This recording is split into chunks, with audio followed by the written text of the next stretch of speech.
Alright guys, how's it going? So this is gonna be a super short video, just showing what I've been working on.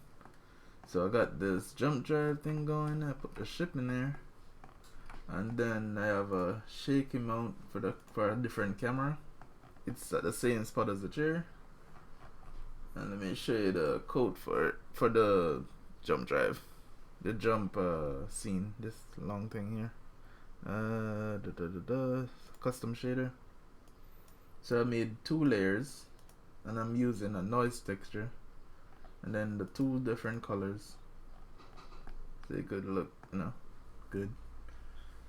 So I have 2 UVs, copy them, then I move them on with time. So I'm pushing this one forward by a scaled amount of time from the first layer, and the second one is just the same as this, but going in the opposite direction, so it looks, like it's being animated. You can see it if you look close enough.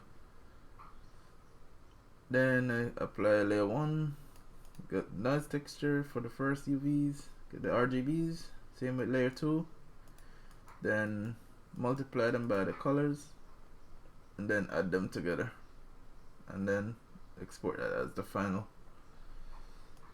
And then the shaky cam is just for shaky cam. So let's just play the scene. There you go.